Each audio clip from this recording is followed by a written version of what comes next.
నంద్యాల జిల్లా కొలిమిగుండ్ల మండలంలో ఓ టీడీపీ నేత రెచ్చిపోయాడు. కోర్నపల్లెలో టీడీపీ నాయకుడు రేషన్ డీలర్ గా పనిచేస్తున్నాడు.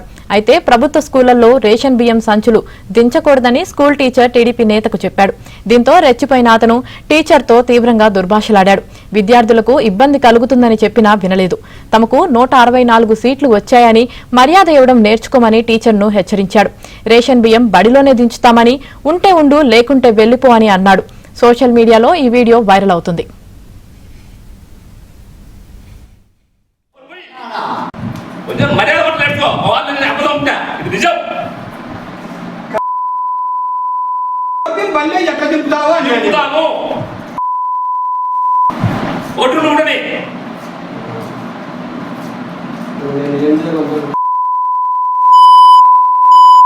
లోపలే మాట చేస్తుందా కొంచెం ఆరోగ్యం మనిషికి పొజిషన్ కదా ఎన్ని సీట్లు వస్తాయి 164 సీట్లు వస్తాయి. నువ్వేం రాజకీయం అవసరం అన్న రాజకీయ కొంచెం మర్యాద. నంద్యాల జిల్లా కొలిమిగుండ్ల మండలంలో ఓ టీడీపీ నేత రెచ్చిపోయాడు. ఇదే విషయానికి సంబంధించి మరింత సమాచారం మా ప్రతినిధి సుంకన్న అందిస్తారు. సుంకన్న, యామిని కొర్నగోల్ గ్రామంలోని ప్రభుత్వ పాఠశాలలో టీడీపీ నాయకుడు విజయభాస్కర్ రెడ్డి ఈయన రేషన్ డీలరు. ఈ రేషన్ బియ్యాన్ని కూడా ప్రభుత్వ పాఠశాలలో దించేందుకు వెళ్లారు. అయితే గమనించినటువంటి ఒక ఉపాధ్యాయుడు ఇక్కడ బియ్యం దించకూడదు, ఇది ప్రభుత్వ పాఠశాల కాబట్టి పిల్లలకు ఇబ్బంది అవుతుందని చెప్పాడు.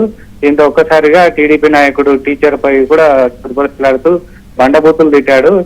తోటి విద్యార్థుల ముందు అదేవిధంగా ఉపాధ్యాయుల ముందు తిట్టడంతో ఉపాధ్యాయుడు కూడా ఏమి చెప్పలేని పరిస్థితిలో సైలెంట్ గా ఉండిపోయాడు. అయితే వీడియో కూడా సోషల్ మీడియాలో రావడంతో నెటిజన్లు కూడా టీడీపీ నాయకుడిపై తీవ్రంగా విమర్శిస్తున్నారు. విద్యాబుద్ధులు చెప్పేటువంటి ఉపాధ్యాయుడి పైన ఈ విధంగా టీడీపీ నాయకుడు విరుచుకుపడడం మంచిది కాదని కూడా నెటిజన్లు కూడా తీవ్ర విమర్శలు చేస్తున్నటువంటి పరిస్థితి. మరోవైపు ఈ ఘటనను కూడా ఏదైతే ఉపాధ్యాయ సంఘాలు కూడా తీవ్రంగా వ్యతిరేకిస్తున్నాయి. విద్యాబుద్ధులు నేర్పేటటువంటి ఒక ఉపాధ్యాయుడిని ఈ విధంగా నోటికి వచ్చినట్లు తిట్టడం మంచిది కాదు. మరోవైపు టీడీపీ నేతలు కూడా దీన్ని తీవ్రంగా ఖండిస్తున్నాడు. టీడీపీ పార్టీ అనేది క్రమశిక్షణ గల పార్టీ. టీడీపీ పార్టీలో ఉంటూ ఈ విధంగా ఉపాధ్యాయుడిని ఇష్టానుసారంగా తిట్టడం మంచిది కాదని కూడా బనగానపల్లికి చెందిన కొంతమంది టీడీపీ నేతలు కూడా ఈ టీడీపీ నాయకుడు తీరుపైన కూడా మండిపడుతున్నటువంటి పరిస్థితి. మొత్తం మీద ఈ ఉపాధ్యాయ సంఘాలు అయితేనేమి అదేవిధంగా టీడీపీ నేతలు కూడా తీవ్రంగా ఖండిస్తున్నారు.